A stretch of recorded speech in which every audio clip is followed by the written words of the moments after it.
ಮಹಾತ್ಮ ಗಾಂಧೀಜಿಯವರು ದೇಶದ ಸ್ವಾತಂತ್ರ್ಯಕ್ಕಾಗಿ ಹೋರಾಡಿದರೆ ಡಾಕ್ಟರ್ ಬಿ ಆರ್ ಅಂಬೇಡ್ಕರ್ ಅವರು ದೇಶದ ಸಮಾನತೆಗಾಗಿ ಹೋರಾಡಿದ್ದಾರೆ.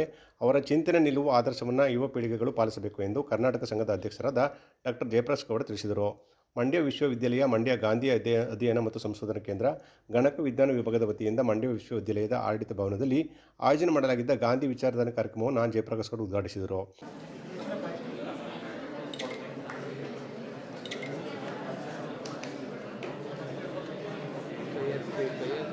ತರುವಾಯ ಮಾತನಾಡಿದ ಅವರು, ಗಾಂಧೀಜಿಯವರ ಆಶಯದಂತೆ ಹೆಣ್ಣು ಮಕ್ಕಳು ಸ್ವತಂತ್ರ ಮತ್ತು ಸಮಾನತೆಯಿಂದ ಬದುಕುತ್ತಿದ್ದಾರೆ. ಗಂಡು ಮಕ್ಕಳನ್ನು ಮೀರಿ ಎಲ್ಲ ಕ್ಷೇತ್ರದಲ್ಲೂ ಮುಂದುವರಿಯುತ್ತಿದ್ದಾರೆ. ಪ್ರಸ್ತುತ ಮಹಿಳೆಯರು ಪ್ರವೇಶ ಮಾಡದಿರುವ ಕ್ಷೇತ್ರವಿಲ್ಲ. ಭಾರತದ ಯಶಸ್ವಿಗೆ ಹಾಗೂ ಬದಲಾವಣೆಗಳಿಗೆ ಹೆಣ್ಣು ಮಕ್ಕಳ ಸಮಾನತೆ ಕಾರಣವಾಗಿದೆ ಎಂದು ಹೇಳಿದರು. ಶಿಕ್ಷಣ ಕೇವಲ ಉದ್ಯೋಗಕ್ಕಾಗಿ ಸೀಮಿತವಾಗಿರುವುದಲ್ಲ, ಶಿಕ್ಷಣದಿಂದ ಅರಿವು, ಜ್ಞಾನ, ಜೀವನದ ಮೌಲ್ಯ ತಿಳಿದುಕೊಳ್ಳಲು ಸಾಧ್ಯವಾಗುತ್ತಿದೆ ಅಂತ ಹೇಳಿದರು. ಗಾಂಧಿ ಬರ್ತಾರೆ ಸ್ನೇಹಿತರೆ, ಬಂದು ಏನು ಮಾಡ್ತಾರೆ ಅವರು, ಕಲ್ಕತ್ತಾದಲ್ಲಿ ಅಧಿವೇಶನ ನಡೆಯುತ್ತೆ 1918ರಲ್ಲಿ. ಎಲ್ಲರೂ ಅಲ್ಲಿ ಸೇರ್ತಾರೆ, ದೊಡ್ಡ ದೊಡ್ಡ ಲೀಡರ್ಸ್ ಎಲ್ಲ ಸೇರ್ತಾರೆ. ಗಾಂಧಿ ಹೋಗ್ತಾರಲ್ಲಿ. ಗಾಂಧಿ ಹೋದವರು ಏನು ಮಾಡ್ತಾರೆ, ಎಲ್ಲರೂ ಅಧಿವೇಶನದಲ್ಲಿ ಭಾಗಿಯಾಗಿರ್ತಾರೆ. ಗಾಂಧಿ ಏನು ಮಾಡ್ತಾರೆ ಗೊತ್ತಾ, ಆ ಅಧಿವೇಶನದ ಸುತ್ತ ಇರ್ತಕ್ಕಂಥ ವರಾಂಡಗಳಿರ್ತಾವಲ್ಲ, ಅಲ್ಲೆಲ್ಲ ಗಲೀಜಾಗಿರ್ತದೆ, ಮಲಮೂತ್ರಗಳು ಬಿದ್ದಿರ್ತದೆ. ಈತ ಒಂದು ಪೊರಕೆಯನ್ನು ತಗೊಂಡು, ಒಂದು ಬಾಣಲಿಯನ್ನು ತಗೊಂಡು, ಬುಟ್ಟಿಯನ್ನು ತಗೊಂಡು ಅದನ್ನು ಸುತ್ತ ಇರ್ತಕ್ಕಂಥ ಪ್ರದೇಶವನ್ನು ಶುಚಿಗೊಳಿಸ್ತಾ ಇರ್ತಾರೆ. ಅಲ್ಲಿಯ ನಾಯಕರಿಗೆಲ್ಲ ಹೊರಗಡೆ ಬಂದಾಗ ಆಶ್ಚರ್ಯ ಆಗುತ್ತೆ, ಯಾರೀತ? ಯಾಕಂದರೆ ನಮ್ಮಲ್ಲಿ ಕೆಲಸದ ಬಗ್ಗೆ ನಾವು ಒಂದು ರೀತಿಯಾದಂಥ ನಾವು ಅಹಮ್ಮನ್ನು ಇಟ್ಕೊಂಡಿರ್ತೀವಿ. ನಾನು ಜವಾನ, ನಾನು DC, ನಾನು AC, ನಾನು ಕುಲಪತಿ, ಈ ಒಂದು ಭಾವನೆಗಳು ನಮ್ಮ ತಲೆಗೆ ತುಂಬಿಕೊಂಡಿರ್ತವೆ. ನಾವ್ಯಾಕೆ ಬೆಲೆ ಹೊಡಿಬೇಕು, ನಾವ್ಯಾಕೆ ಕಸ ಗುಡಿಸ್ಬೇಕು ಅಲ್ವಾ? ಓದಂಥವ್ರು SLC ಓದ್ಬಿಟ್ರೆ ಮುಗಿದೋಯ್ತು. ನಮ್ಮ ಹಳ್ಳಿಗಳಲ್ಲಿ ಎಮ್ಮೆ ಮೇಯ್ಸಕ್ಕೆ ಹೋಗುವಾಗಿಲ್ಲ, ಕುರಿ ಮೇಯ್ಸಕ್ಕೆ ಹೋಗುವಾಗಿಲ್ಲ, ಮೈ ತೊಳೆಯುವಾಗಿಲ್ಲ. ಈ ಈ ಈ ಈ ಭಾವನೆಗಳನ್ನು ನಾವು ರೂಢಿಸ್ಕೊಂಡ್ಬಿಟ್ಟಿದ್ದೀವಿ. ಆದರೆ ಗಾಂಧಿ ಏನು ಮಾಡ್ತಾನೆ, ಅಷ್ಟೊತ್ತಿಗಾಗಲೇ ಆಫ್ರಿಕಾದಲ್ಲಿ ಅವನು ಗೆಲುವನ್ನು ಪಡ್ಕೊಂಡಿರ್ತಾನೆ. ಆತ ಸುತ್ತಲಿನ ಪ್ರದೇಶವನ್ನು ಸ್ವಚ್ಛಗೊಳಿಸ್ತಾ ಇರ್ತಾನೆ. ಇದರಿಂದ ಏನನ್ಸುತ್ತೆ ಅಂದರೆ, ಗಾಂಧಿ ಸಾಮಾನ್ಯರ ರೀತಿಯಲ್ಲಿ ಬದುಕೋದಕ್ಕೆ ಪ್ರಯತ್ನ ಮಾಡ್ತಾನೆ. ಮೊದಲು ಗಮನ ಸೆಳೀತಾರೆ ಸಿಂಪ್ಲಿಸಿಟಿ. ನೋಡಿ, ಇವತ್ತು ಕೂಡ ನಮ್ಗೆ ಏನು ಅಂದ್ಕೊಂಡಿದ್ದೀವಿ ಅಂದರೆ, ಹಣ ಇದ್ದರೆ ಮಾತ್ರ ನಮಗೆ ಗೌರವ ಕೊಡ್ತಾರೆ ಅಂತ ಅಂದ್ಕೊಂಡಿದ್ದೀವಿ. ಖಂಡಿತ ಇಲ್ಲ. Simplicity is the best ornament in life. ಇವತ್ತಿಗೂ ಕೂಡ ಸರಳವಾಗಿ ಬದುಕ್ತಕ್ಕಂಥವ್ರನ್ನ ನೋಡ ಎಷ್ಟು ಚೆನ್ನಾಗಿದ್ದಾನೆ, ಎಷ್ಟು ಸರಳವಾಗಿ ಬದುಕ್ತಾನೆ. ಮಂಡ್ಯ ವಿಶ್ವವಿದ್ಯಾಲಯದ ಕುಲಪತಿಗಳಾದ ಪ್ರೊಫೆಸರ್ ಕೆ. ಶಿವಚಿತ್ತಪ್ಪ ಮಾತನಾಡಿ, ಗಾಂಧೀಜಿಯವರು ಎಂದೆಂದಿಗೂ ಅನ್ವಯವಾಗುವಂಥವರು. ಹಾಗಾಗಿ ಗಾಂಧೀಜಿಯವರ ಆದರ್ಶಗಳನ್ನು ಪ್ರತಿಯೊಬ್ಬರು ಪಾಲಿಸಬೇಕು. ಆರ್ಥಿಕತೆಯ ಚಿಂತಕನಾಗಿ ದೇಶದಲ್ಲಿ ಬಡವತನ ನಿವಾರಣೆ ಆಗಬೇಕು ಹಾಗೂ ದೇಶ ಸುಸ್ಥಿರತೆ ಕಾಣಬೇಕೆಂಬುದು ಅವರ ಆಶಯವಾಗಿತ್ತು ಅಂತ ಹೇಳಿದರು. ಆದರೆ ಗಾಂಧಿ ಎಲ್ರಿಗೂ ಅನ್ವಯ ಆಗ್ತಕ್ಕಂಥವ್ರು. ಅಂದಿಗೂ ಇಂದಿಗೂ ಎಂದೆಂದಿಗೂ ಗಾಂಧೀಜಿ ಅನ್ವಯ ಆಗ್ತಕ್ಕಂಥವ್ರು. ನಾನು ಮೂಲತಃ ಅರ್ಥಶಾಸ್ತ್ರದ ಪ್ರಾಧ್ಯಾಪಕ, ನಿಮಗೆಲ್ಲ ಗೊತ್ತಿದೆ.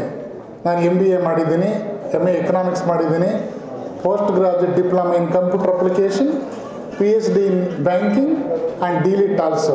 ಇಷ್ಟು ನಾನು ಅಧ್ಯಯನ ಮಾಡಿರುವಂಥದ್ದು. ಅಂದರೆ ಗಣಕ ವಿಜ್ಞಾನ ವಿಭಾಗ ಯಾಕೆ ಬೇಕು ಅಂದರೆ, ಗಾಂಧೀಜಿಯವರ ಆರ್ಥಿಕ ಚಿಂತನೆಗಳಲ್ಲಿ ತಂತ್ರಜ್ಞಾನವು ಬಹಳ ಮುಖ್ಯವಾಗಿರ್ತಕ್ಕಂಥ ವಿಷಯ.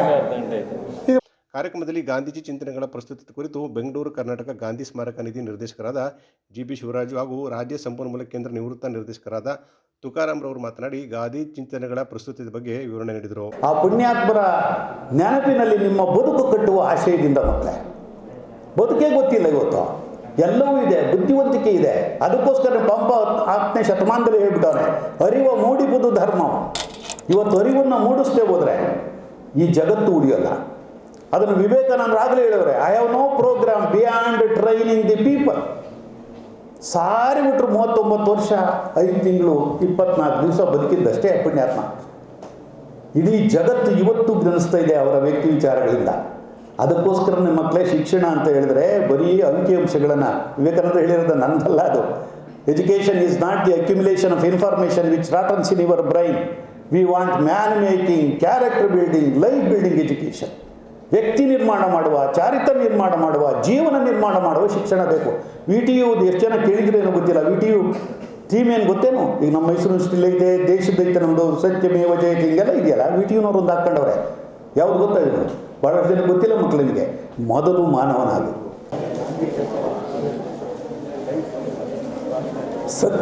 ಸತ್ಯ ಹೇಳುವುದು ನಮ್ಮ ಎದೆಯಲ್ಲಿ ಖಾಲಿಯಾದಾಗ ಮಾತುಗಳು ಸೋತೋಗ್ತವೆ. ಸತ್ಯ ಬರಿದಾಗದನ್ನು ಯಾರೂ ಗಮನಿಸಲ್ಲ ಅಥವಾ ಒಪ್ಪೋದಿಲ್ಲ. ಯಾಕೆಂದರೆ ಭಯ. ಮಾತು ಸೋತು ಹೋಗೋದು ಭಯದ ಒಂದು ಭಾಗ.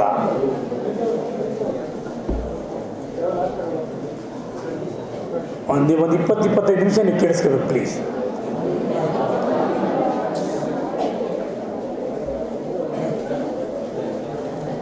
ನೀವು ಒಳ್ಳೆಯವರನ್ನ ನೆನಪಲ್ಲಿ ಇಟ್ಕೋಬೇಕಲ್ಲ, ಅದಕ್ಕೆ ನಾನು ನೆನಪಲ್ಲಿ ಇಟ್ಕೋಬೇಕಲ್ಲ. ಮಾತು ಸೋತು ಹೋಗೋದು ಭಯದ ಒಂದು ಭಾಗ. ಮಾತು ಈಗ ಒಳ ಬದುಕಿನಲ್ಲಿ ಸೋತಿದೆ, ಹೊರ ಬದುಕಿನಲ್ಲೂ ಸೋತೋಗಿದೆ.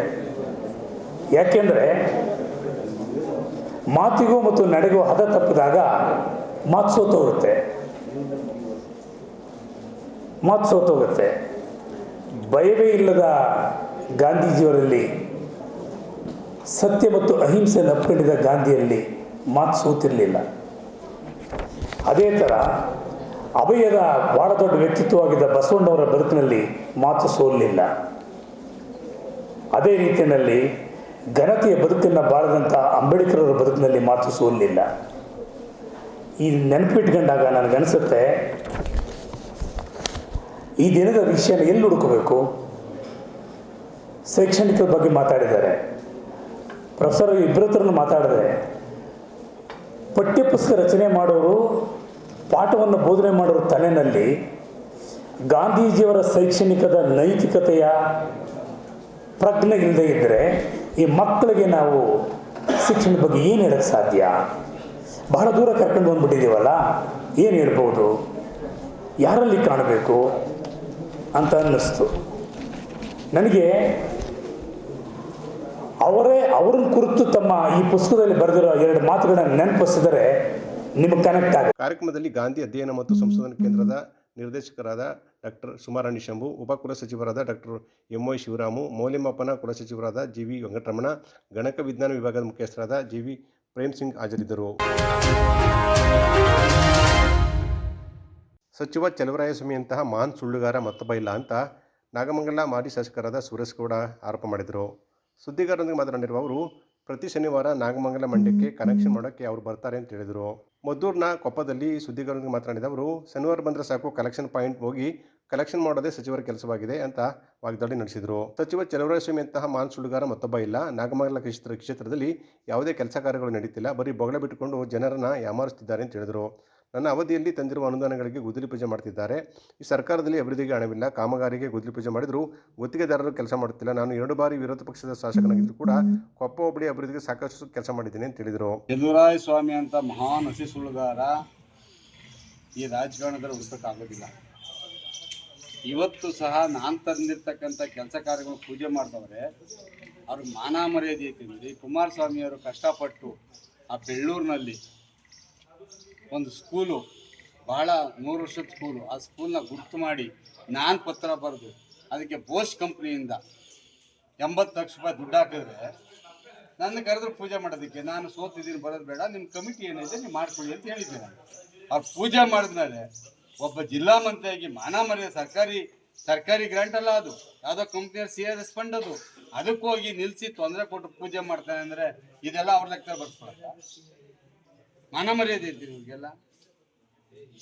ಇವತ್ತು ನಾವು ಮೈಲಾರಪುಣದ 10 ಕೋಟಿನಲ್ಲಿ ಒಂದು ಅತ್ಯುತ್ತಮ ಸ್ಥಾನ ಸ್ಕೂಲ್ ಕಟ್ಟಿಸ್ಬೇಕು ಅಂತೇಳಿ ಕುಮಾರಸ್ವಾಮಿ ಅದಕ್ಕೂ ಆತ್ಮ ಪೂಜೆ ಮಾಡಕ್ ಹೋಯ್ತಾನೆ. ನಂದೇ ತಂದಿದ್ದೀನಿ. ಇದೆಲ್ಲ CSR ಗ್ರಾಂಟ್, ಇದು ಸರ್ಕಾರದ ಗ್ರಾಂಟ್ ಅಲ್ಲ, ಕಂಪ್ನಿಗೆ.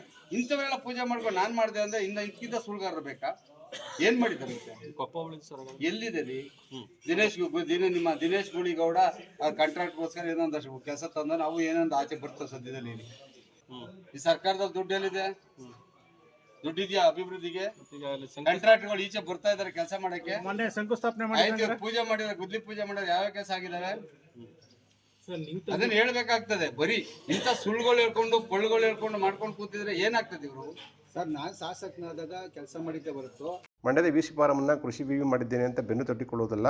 ಸರ್ಕಾರದಿಂದ 500 ಕೋಟಿ ಅನುದಾನ ಬಿಡುಗಡೆ ಆಗಿದೆಯಾ ಅಥವಾ ಸಿಬ್ಬಂದಿ ನಿಯೋಜನೆ ಆಗಿಲ್ಲ, ಏನು ಮಾಡದೆ ಘೋಷಣೆ ಮಾಡಲಾಗಿದೆ ಅಂತ ತಿಳಿದರು. ಜಿಲ್ಲೆಯ ಅಭಿವೃದ್ಧಿಗೆ ಕೇಂದ್ರ ಸಚಿವ ಕುಮಾರಸ್ವಾಮಿ ಅವರು ಸಾಕಷ್ಟು ಯೋಜನೆಗಳನ್ನು ಹಾಕಿಕೊಂಡಿದ್ದಾರೆ ಅಂತ ಅವರು ತಿಳಿಸಿದರು. ಏನೇ ಅನುದಾನ ತಂದರೂ ಸಹ ಕೆಲಸ ಮಾಡ್ತಕ್ಕಂತಾರೆ ಅವರು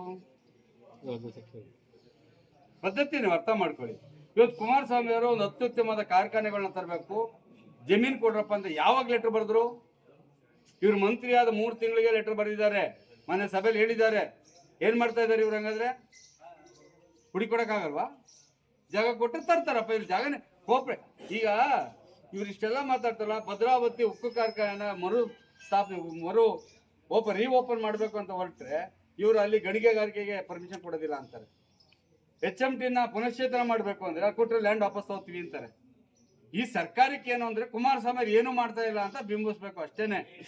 ಇವತ್ತು ನೀವು ನೋಡ್ತಾ ಇದ್ದೀರಾ ಚಂದ್ರಬಾಬು ನಾಯ್ಡು ಅವರು ಯಾವ ರೀತಿ ಹೋಗಿ ಅವ್ರ ವೈಜಾಗ್ ಪ್ಲಾಂಟ್ ನ ಓಪನ್ ಮಾಡಿಸ್ಕೊಂಡ್ರು ಅಂತಕ್ಕಂಥದ್ದನ್ನ ಬೇರೆ ಮುಖ್ಯಮಂತ್ರಿಗಳು ಯಾವ ರೀತಿ ಕೆಲಸ ಮಾಡ್ಕೊಳ್ತಾ ಇದ್ದಾರೆ. ಯಾರಾದ್ರೂ ಇವ್ರು ಕೇಳಿದಾರ? ಸುಳ್ಳು ಅಂತ ಹೇಳ್ತಾರೆ. ಶುಗರ್ ಫ್ಯಾಕ್ಟ್ರಿನ ಹೊಸ್ತಾಗಿ ಮಾಡಬೇಕು ಅಂತ ನಾವು ಬಡ್ಜೆಟ್ ಅಲ್ಲಿ ತಂದಿರ್ಲಿಲ್ವಾ? ಅದು ಸುಳ್ಳು ಹಂಗಾದ್ರೆ?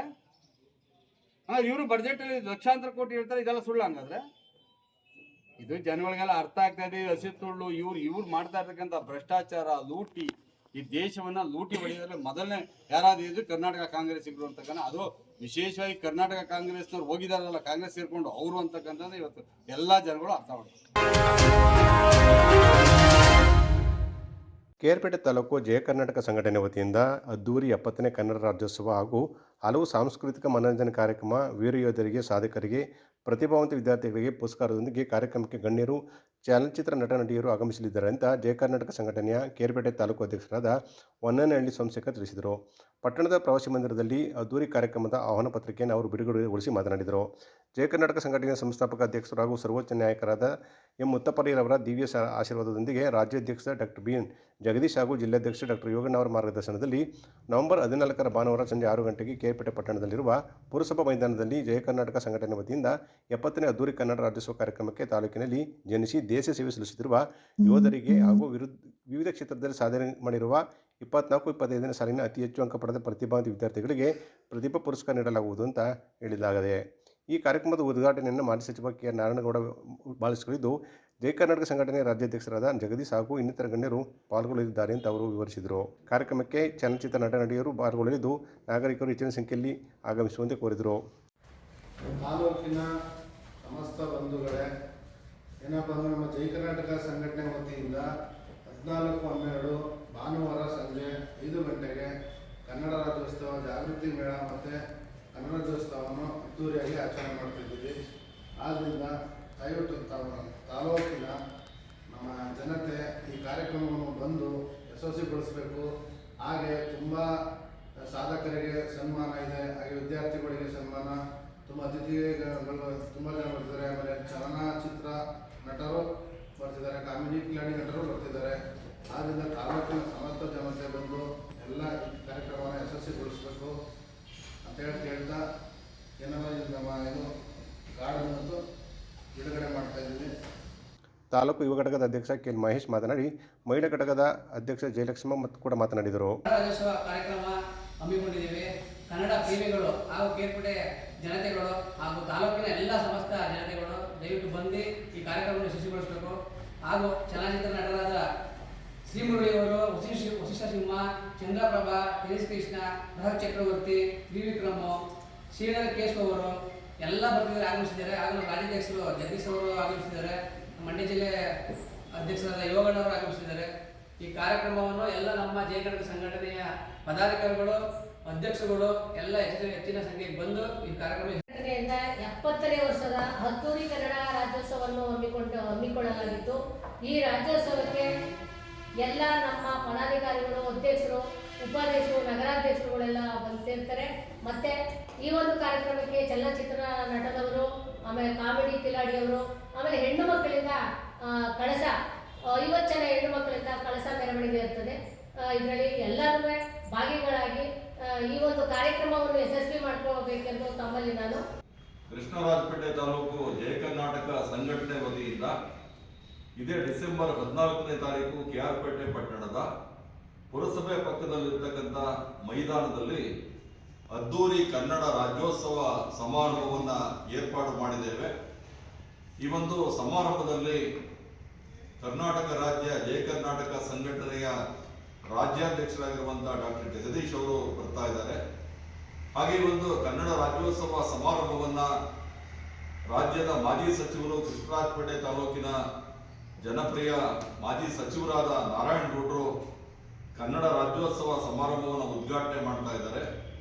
ಈ ಒಂದು ಸಮಾರಂಭದಲ್ಲಿ ಕೆಆರ್ಪೇಟೆ ಶಾಸಕರಾದ ಎಚ್.ಡಿ. ಮಂಜು ಅವರು ಕನ್ನಡ ಧ್ವಜಾರೋಹಣವನ್ನು ಮಾಡಿದರೆ ಗೋಷ್ಠಿಯಲ್ಲಿ ಕಾಮನಹಳ್ಳಿ ಮಹೇಶ್, ಆನಂದ್, ಜಯಲಕ್ಷ್ಮಮ್ಮ ಸೇರಿದಂತೆ ಅನೇಕರಿದ್ದರು.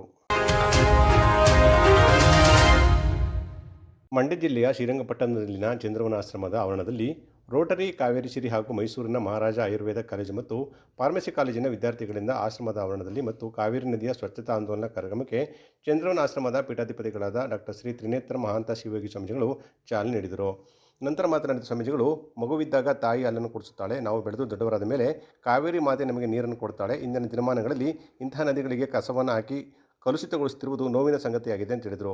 ಈ ಹಿನ್ನೆಲೆಯಲ್ಲಿ ನದಿಗಳನ್ನು ಉಳಿಸುವ ನಿಟ್ಟಿನಲ್ಲಿ ವಿದ್ಯಾರ್ಥಿಗಳೊಂದಿಗೆ ನಾವು ಸಹ ಕೈ ಜೋಡಿಸಿ ಸ್ವಚ್ಛತಾ ಆಂದೋಲನ ಕಾರ್ಯಕ್ರಮವನ್ನು ಹಮ್ಮಿಕೊಂಡಿದ್ದೇವೆ ಅಂತ ಹೇಳಿದರು. ಇಂದಿನ ಯುವಕರು ದೇಶ ಮತ್ತು ಧರ್ಮವನ್ನು ಕಟ್ಟುವ ಕೆಲಸ ಮಾಡುವುದರ ಜೊತೆಗೆ ಪರಿಸರದ ಬಗ್ಗೆ ಕಾಳಜಿ ವಹಿಸಬೇಕು ಅಂತ ಹೇಳಿದರು. ಅಂತಂದರೆ ನಮಗೆ ನನ್ನ ತಾಯಿ ಹಾಲು ಕುಡಿಸೋದು ಬೇರೆ ಅಲ್ಲ, ನೀರು ಕುಡಿಸೋದು ಬೇರೆ ಅಲ್ಲ. ಮಗು ಇದ್ದಾಗ ಹಾಲು ಕುಡಿಲಿಲ್ಲ ಅಂದರೆ ಮಗು ಸ್ಟ್ರೆಂತ್ ಬರಲ್ಲ ಅಂತಾರೆ. ಆಮೇಲೆ ಹಾಲು ಬಿಟ್ಟ ಮೇಲೆ ನೀರು ಕುಡಿಲಿಲ್ಲ ಅಂದರೆ ಬದುಕಕ್ಕಾಗಲ್ಲ ಅಂತ ಹೇಳ್ತಾರೆ. ಹಾಗಾಗಿ ನೀರಿನ ಮಹತ್ವವನ್ನು ಅವಳನ್ನ ತಾಯಿ ಅಂತ ಕರೆಯೋ ಸಂಸ್ಕೃತಿ ನಮ್ಮದಾಗಿದೆ. ಹಾಗಾಗಿ ಇವತ್ತು ಕಾವೇರಿ ಸ್ವಚ್ಛತಾ ಆಂದೋಲನವನ್ನು ನಮ್ಮ ರೋಟರಿ ಕಾವೇರಿ ಸಿರಿ ಅನ್ನೋ ಒಂದು ಮುಖಾಂತರ ಸಹಯೋಗದೊಂದಿಗೆ ಮತ್ತು ಜೊತೆಗೆ MIT ಕಾಲೇಜಿನ ವೈದ್ಯಕೀಯ ವಿದ್ಯಾರ್ಥಿಗಳು ಆಮೇಲೆ ನರ್ಸಿಂಗ್ ವಿದ್ಯಾರ್ಥಿಗಳಿಂದ ಇವತ್ತು ಈ ಕಾರ್ಯಕ್ರಮವನ್ನು ಮಾಡಿಸ್ತಾ ಇದ್ದೀವಿ. ಬಹುಶಃ ಎಲ್ಲ ಮಕ್ಕಳಿಗೂ ಏನು ಕಲಿಸ್ತಾ ಇದ್ದೀವಿ ಅಂತಂದರೆ, ಮೊದಲೇ ನಾನು ಆಗಲೇ ಸಂದೇಶ ಕೊಟ್ಟಿದ್ದೀನಿ, ಜೀವನದೊಳಗೆ ಒಂದು ಬೀಜವನ್ನು ಭೂಮಿಗೆ ಹಾಕಿದ್ರೆ ಒಂದು ಇಡೀ ಕೊಡ್ತಾ ಇದೆ, ಒಂದೇ ಒಂದು ತೆಂಗಿನಕಾಯಿ ಹಾಕಿದ್ರೆ 1,00,000 ತೆಂಗಿನಕಾಯಿನಷ್ಟು ಕೊಡ್ತಾ ಇದೆ, ಒಂದು ಮಾವಿನಕಾಯಿ ಹಾಕಿದ್ರೆ ಲಕ್ಷಗಟ್ಟಲೆ ಮಾವಿನ ಮರ ನಮಗೆ ಫಲ ಕೊಡ್ತಾ ಇದೆ. ಹಾಗೆ ಪ್ರತಿಯೊಂದು ಸಹ ಒಂದೊಂದು ಎಸೆದ್ರೆ ಸಾಕು ಮನುಷ್ಯ, ಅಷ್ಟು ಕೊಡ್ತಾ ಇದೆ ಪ್ರಕೃತಿ. ಆದರೆ ಭೂಮಿ ಮೇಲೆ ನಾವು ಹುಟ್ಟಿದ ಮೇಲೆ ಏನಾರು ಕೊಡಬೇಕಲ್ಲ, ಆ ಕೊಡೋ ನಿಟ್ಟಿನಲ್ಲಿ ನೀವೆಲ್ಲರೂ ದೇಶ, ಧರ್ಮ, ಸಮಾಜಕ್ಕಾಗಿ ನಿಲ್ಲಿ ಅನ್ನೋ ಸಂದೇಶವನ್ನು ಈ ಮಕ್ಕಳಿಗೆ ಕೊಟ್ಟಿದ್ದೀನಿ. ಆ ಮಕ್ಕಳು ದೇಶಕ್ಕಾಗಿ, ಧರ್ಮಕ್ಕಾಗಿ, ಸಮಾಜಕ್ಕಾಗಿ ನಿಲ್ಲುವ ವ್ಯಕ್ತಿಗಳಾಗಲಿ ಅನ್ನೋದಕ್ಕೋಸ್ಕರ ಆ ಜೊತೆಯಲ್ಲಿ ಸಂದೇಶದ ಮುಖಾಂತರ ಈ ಕೆಲಸವನ್ನು ಮಾಡಿಸ್ತಾ ಇದ್ದೀವಿ. ಈ ಸಂದರ್ಭದಲ್ಲಿ ರೋಟರಿ ಕಾವೇರಿ ಸಿರಿ ಅಧ್ಯಕ್ಷರಾದ KS ಶಿವಲಿಂಗಪ್ಪ, ಉಪಾಧ್ಯಕ್ಷರಾದ TP ಶಿವಕುಮಾರ್, ನಾಗರಾಜ್ ಶಾಸ್ತ್ರಿ, ಕಾಲೇಜಿನ ಉಪನ್ಯಾಸಕರಾದ ಕಿರಣ್ ಕುಮಾರ್, GT ಶಿವರಾಜು, ಅಶ್ವಿನಿ ಮುರಳಿ ಸೇರಿದಂತೆ ಅನೇಕರಿದ್ದರು. ಕೇರ್ಪೇಟೆ ತಾಲೂಕಿನ ಲಕ್ಷ್ಮೀಪುರ ಗ್ರಾಮದ ಪ್ರಗತಿಪರ ರೈತ ಕುಮಾರಸ್ವಾಮಿ ಅವರ ತೋಟದಲ್ಲಿ ರಾಷ್ಟ್ರೀಯ ರೈತ ದಿನಾಚರಣೆ ಅಂಗವಾಗಿ ಬಾನುಲಿ ಕೃಷಿ ಬೆಳಕು ಕಾರ್ಯಕ್ರಮ ನಡೆಯಿತು. ಮೈಸೂರು ಆಕಾಶವಾಣಿ ಮತ್ತು ಕೇರ್ಪೇಟೆ ತಾಲೂಕು ಕೃಷಿಕ ಸಮಾಜದ ಸಹಯೋಗದಲ್ಲಿ ನಡೆಯುತ್ತಿರುವ ಬಾನುಲಿ ಕೃಷಿ ಬೆಳಕು ಕಾರ್ಯಕ್ರಮವು ರೈತ ಬಾಂಧವರಿಗೆ ಉಪಯುಕ್ತ ಕಾರ್ಯಕ್ರಮವಾಗಿದ್ದು, ರೈತ ಬಾಂಧವರು ರಾಸಾಯನಿಕ ಗೊಬ್ಬರ ಹಾಗೂ ಕ್ರಿಮಿನಾಶಕಗಳಿಂದ ಮುಕ್ತವಾದ ವೈಜ್ಞಾನಿಕವಾದ ಸುಸ್ಥಿರ ಬೇಸಾಯ ಮಾಡುವುದರ ಮೂಲಕ ಕೃಷಿಯನ್ನು ಲಾಭದಾಯಕ ಉದ್ಯಮವಾಗಿಸುವ ನಿಟ್ಟಿನಲ್ಲಿ ರೈತ ಬಾಂಧವರಿಗೆ ಅಗತ್ಯ ಸಲಹೆ ಸೂಚನೆಗಳನ್ನು ನೀಡಿ ಉತ್ತೇಜಿಸುವ ಕಾರ್ಯಕ್ರಮ ಇದೇ ಡಿಸೆಂಬರ್ 23ನೇ ತಾರೀಕು ಲಕ್ಷ್ಮೀಪುರ ಗ್ರಾಮದ ಕುಮಾರಸ್ವಾಮಿ ಅವರ ತೋಟದಲ್ಲಿ ನಡೆಯುತ್ತಿದೆ ಅಂತ ಹೇಳಲಾಯಿತು. ನಾಡಿನಾದ್ಯಂತ ಹೆಚ್ಚಿನ ಸಂಖ್ಯೆಯಲ್ಲಿ ಪ್ರಗತಿಪರ ಕೃಷಿಕರು, ರೈತ ಬಾಂಧವರು ಹಾಗೂ ವಿವಿಧ ಸಂಘ ಸಂಸ್ಥೆಗಳ ಪದಾಧಿಕಾರಿಗಳು ಭಾಗವಹಿಸುವ ಮೂಲಕ ಕಾರ್ಯಕ್ರಮವನ್ನು ಯಶಸ್ವಿಗೊಳಿಸಬೇಕು ಅಂತ ಪುರಸಭಾ ಮಾಜಿ ಸದಸ್ಯರಾದ ನೀಲಕಂಠ ಮನವಿ ಮಾಡಿದ್ದಾರೆ. ಮಂಡ್ಯ ಜಿಲ್ಲೆಯ ಕೃಷ್ಣರಾಜಪೇಟೆ ತಾಲೂಕಿನ ಲಕ್ಷ್ಮೀಪುರ ಗ್ರಾಮದಲ್ಲಿ ರಾಷ್ಟ್ರೀಯ ರೈತ ದಿನಾಚರಣೆ ಅಂಗವಾಗಿ ಇದೇ ಡಿಸೆಂಬರ್ 23ನೇ ತಾರೀಕು ಮೈಸೂರು ಆಕಾಶವಾಣಿಯ ಬಾನುಲಿ ಕೃಷಿ ಬೆಳಗು ಕಾರ್ಯಕ್ರಮ ಲಕ್ಷ್ಮೀಪುರ ಗ್ರಾಮದ LR ಕುಮಾರಸ್ವಾಮಿ ಅವರ ತೋಟದಲ್ಲಿ ನಡೀತಾ ಇದೆ. ಕೃಷ್ಣರಾಜಪೇಟೆ ತಾಲೂಕು ಕೃಷಿಕ ಸಮಾಜದ ಸಹಯೋಗದಲ್ಲಿ ನಡೀತಾ ಇರುವಂಥ ಈ ರಾಷ್ಟ್ರೀಯ ರೈತ ದಿನಾಚರಣೆ ಕಾರ್ಯಕ್ರಮ ಚೌಧರಿ ಚರಣ್ ಸಿಂಗ್ ಅವರ ಜನ್ಮದಿನದ ಅಂಗವಾಗಿ ಈ ರಾಷ್ಟ್ರೀಯ ರೈತ ದಿನಾಚರಣೆ ಕಾರ್ಯಕ್ರಮ ನಡೀತಾ ಇದೆ. ಈ ಕಾರ್ಯಕ್ರಮ ಮೈಸೂರು ಆಕಾಶವಾಣಿಯ ಬಾನುಲಿ ಕೃಷಿ ಬೆಳಗು ಅಡಿಯಲ್ಲಿ ನಡೀತಾ ಇರೋದ್ರಿಂದ ನಾಡಿನ ಎಲ್ಲ ಪ್ರಗತಿಪರ ರೈತರು, ಕೃಷಿಕರು ಹೆಚ್ಚಿನ ಸಂಖ್ಯೆಯಲ್ಲಿ ಈ ಬಾನುಲಿ ಕೃಷಿ ಬೆಳಗು ಕಾರ್ಯಕ್ರಮದಲ್ಲಿ ಭಾಗವಹಿಸೋದ್ರ ಮೂಲಕ ಅನ್ನದಾತನಾದ ರೈತನ ಒಂದು ಸ್ವಾವಲಂಬಿ ಬದುಕಿಗೆ ಪೂರಕವಾದಂಥ ಅವರಿಗೆ ಬೇಕಾದಂಥ ಸಲಹೆ ಸೂಚನೆಗಳು, ವೈಜ್ಞಾನಿಕವಾಗಿ ಬೇಸಾಯ ಪದ್ಧತಿಯನ್ನು ಮಾಡ್ತಕ್ಕಂಥದ್ದು, ಮತ್ತು ಯಾರು ಕೃಷಿಯಲ್ಲಿ ಒಳ್ಳೆಯ ಸಾಧನೆಯನ್ನು ಮಾಡಿದ್ದಾರೆ ಅಂಥ ರೈತರಿಗೆ ಕೃಷಿ ರತ್ನ ಪ್ರಶಸ್ತಿಯನ್ನು ನೀಡಿ ಗೌರವಿಸುವಂಥ ಕಾರ್ಯಕ್ರಮ ಕೂಡ ಇದೆ. ಆದ್ದರಿಂದ ಹೆಚ್ಚಿನ ಸಂಖ್ಯೆಯಲ್ಲಿ ರೈತ ಬಾಂಧವರು ಈ ರಾಷ್ಟ್ರೀಯ ರೈತ ದಿನಾಚರಣೆ ಕಾರ್ಯಕ್ರಮದಲ್ಲಿ ಭಾಗವಹಿಸಬೇಕು. 23ನೇ ತಾರೀಕು ದಯಮಾಡಿ ಎಲ್ಲರೂ ಕೂಡ ಕೃಷ್ಣರಾಜಪೇಟೆಯಿಂದ ಕೇವಲ 8 ಕಿಲೋಮೀಟರ್ ದೂರದಲ್ಲಿರ್ತಕ್ಕಂಥ ಲಕ್ಷ್ಮೀಪುರ, ಹರಿಹರಪುರ ಮತ್ತು ಬಂಡಿಹೊಳೆ ಮಧ್ಯದಲ್ಲಿ ಸಿಗ್ತಕ್ಕಂಥ ಈ ಲಕ್ಷ್ಮೀಪುರ ಗ್ರಾಮದ ಕುಮಾರಸ್ವಾಮಿ ಅವರ ತೋಟದಲ್ಲಿ ಅವರು ಕೂಡ ವಿಶ್ರಾಂತ ಇಂಜಿನಿಯರ್ ಆಗಿದ್ದಾರೆ. ಪ್ರಗತಿಪರ ಕೃಷಿಕರಾಗಿ ಕೃಷಿ ಚಟುವಟಿಕೆಗೆ ತಮ್ಮನ್ನು ಸಮರ್ಪಣೆ ಮಾಡಿಕೊಂಡಿರುವಂಥ ಪ್ರಗತಿಪರ ಕೃಷಿಕರಾಗಿರುವ ಕುಮಾರಸ್ವಾಮಿ ಅವರ ತೋಟದಲ್ಲಿ